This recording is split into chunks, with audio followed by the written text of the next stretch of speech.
नमस्कार, आप सभी का बहुत बहुत स्वागत है हरिशंकर की एक और व्यंग रचना में, जिसका नाम है एक अशुद्ध बेवकूफ। बिना जाने बेवकूफ बनना एक अलग और आसान चीज है। कोई भी इसे निभा देता है, मगर ये जानते हुए कि मैं बेवकूफ बनाया जा रहा हूँ और जो मुझे कहा जा रहा है वह सिर्फ झूठ है। बेवकूफ बनते जाने का एक अपना मजा, यह तपस्या है। मैं इस तपस्या का मजा लेने का आदी हो गया,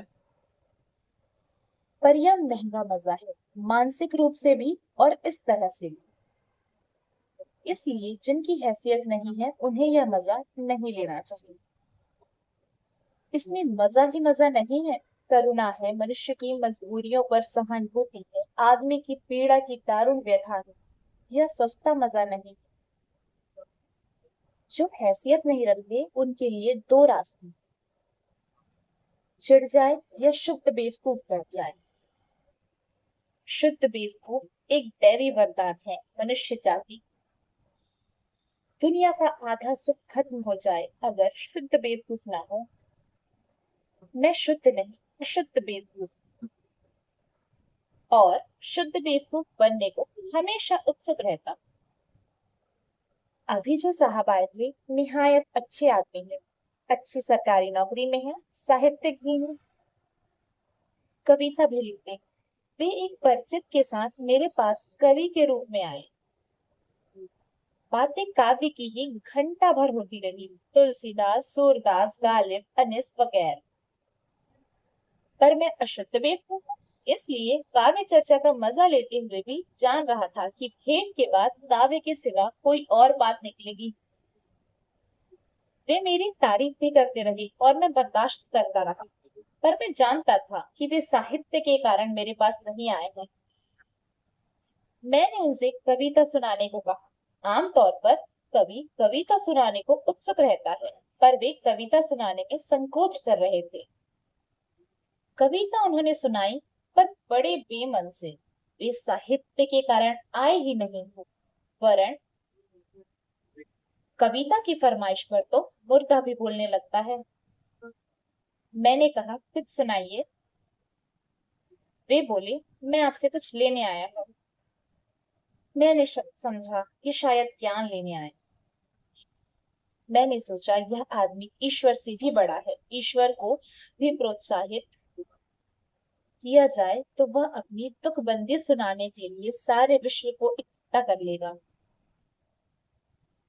पर ये सज्जन कविता सुनाने में संकोच कर रहे थे और कह रहे थे, हम तो आपसे कुछ लेने आए हैं।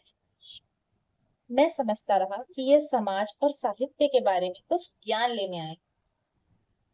कविताएं उन्होंने बड़े बेमन से सुना दी। मैंने तारीफ की, पर वे प्रसन्न नहीं हुए। यह अचरज की सी बात है, घटिया से घटिया साहित्यिक सृजन भी प्रशंसा से पागल हो जाता है, पर वे जरा भी प्रशंसा से विचलित नहीं हुए। उठने लगे तो बोले, डिपार्टमेंट में मेरा प्रमोशन होना किसी कारण अटक गया है, जरा आप सेक्रेटरी से कह दीजिए तो मेरा काम हो जाए। मैंने कहा, सेक्रेटरी क्यों, मैं मंत्री से कह दूंगा, पर आप कविता अच्छी लिखते हैं। एक घंटे जानकर भी मैं साहित्य के नाम पर बेवकूफ बना। मैं शुद्ध बेवकूफ हूँ। एक प्रोफेसर साहब क्लास 1 की, वे इधर आए। विभाग के डीन मेरे घनिष्ठ मित्र हैं, यह वे नहीं जानते। यूं वे मुझसे 2500 बार मिल चुके थे, पर जब वे डीन के साथ मिले तो उन्होंने मुझे पहचाना ही नहीं। डीन ने मेरा परिचय उनसे करवाया। मैंने भी ऐसा बर्ताव किया जैसे यह मेरा उनसे पहला परिचय है। डीन मेरे यार हैं, कहने लगे, यार चलो कैंटीन में अच्छी चाय पी जाए, अच्छा नमकीन भी मिल जाए तो मजा आ जाए। अब क्लास 1 के प्रोफेसर साहब थोड़ा चौंके। हम लोगों ने चाय और नाश्ता किया। अब वे समझ गए कि मैं अशुद्ध बेवकूफ हूँ। कहने लगे, सालों से मेरी लालसा थी कि आपके दर्शन करूं। आज यह लालसा पूर्ण हुई। हालांकि वे कई बार मिल चुके थे, पर डीन सामने थे। अंग्रेजी में एक बड़ा अच्छा मुहावरा है, take it with a pinch of salt, थोड़े नमक के साथ लीजिए। मैंने अपनी तारीफ थोड़े नमक के साथ ली। शाम को प्रोफेसर साहब मेरे घर आए, कहने लगे, डीन साहब तो आपके बड़े घनिष्ठ हैं, उनसे कहिए ना कि मुझे पेपर दे दें, कुछ कॉपियां भी और मॉडरेशन के लिए बुला ले तो अच्छा है। मैंने कहा, मैं ये सब काम आपका डीन से करवा दूंगा, पर आपने मुझे पहचानने में थोड़ी देर कर दी। बेचारे क्या जवाब देते, अशुद्ध बेवकूफ मैं। मजा लेता रहा कि वे क्लास 1 के अफसर में चपरासी की तरह मेरे पास से विदा। बड़ा आदमी कितना बेचारा होता है। एक दिन मई की भरी दोपहर में साहब आ गए, भयंकर गर्मी और धूप। मैंने सोचा कोई भयंकर बात हो गई है, तभी ये इस वक्त आए हैं। वे पसीना पोंछकर वियतनाम की बात करने लगे। वियतनाम में अमेरिकी बर्बरता की बात कर रहे। मैं जानता था कि मैं निक्सन नहीं हूँ, पर वे जानते थे कि मैं बेवकूफ हूँ। मैं भी जानता था कि इनकी चिंता वियतनाम नहीं है। घंटे भर राजनीतिक बात हुई। वे उठे तो कहने लगे, मुझे सर जरा 10 रुपए दे दीजिए। मैंने दे दिए और वियतनाम की समस्या आखिर कुल 10 रुपए में निपट गई। एक दिन एक नीति वाले भी आ गए, बड़े तैश में थे। कहने लगे, हद हो गई, चेकोस्लोवाकिया में रूस का इतना हस्तक्षेप, आपको फौरन वक्तव्य देना चाहिए। मैंने कहा, मैं न रूस का प्रवक्ता हूँ और ना ही चेकोस्लोवाकिया का, मेरे बोलने से क्या होगा।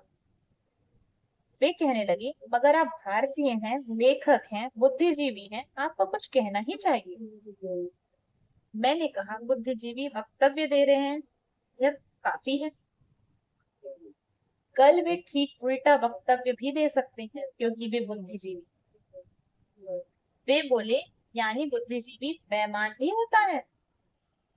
मैंने कहा, आदमी ही तो ईमानदार और बेईमान होता है, बुद्धिजीवी भी आदमी ही है। वह सुअर या गधे की तरह ईमानदार नहीं हो सकता। पर यह बतलाइए कि क्या इस समय आप चेकोस्लोवाकिया के कारण परेशान हैं? आपकी पार्टी तो काफी नारे लगा रही है। एक छोटा सा नारा आप भी लगा दें और परेशानी से बरी हो जाए। वे बोले, बात यह है कि मैं एक खास काम से आपके पास आया था। लड़के ने रूस की लुमुम्बा यूनिवर्सिटी के लिए दरख्वास्त दी है। आप दिल्ली में से किसी को लिख दें तो उसका सिलेक्शन हो जाए।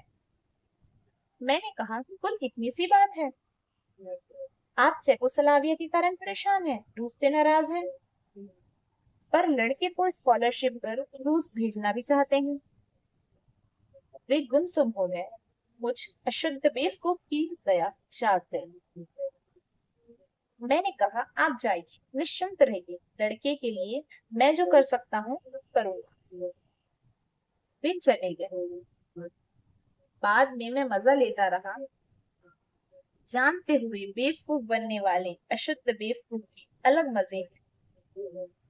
मुझे याद आया, गुरु कबीर ने कहा था, माया मह ठगनी हम जाने। धन्यवाद।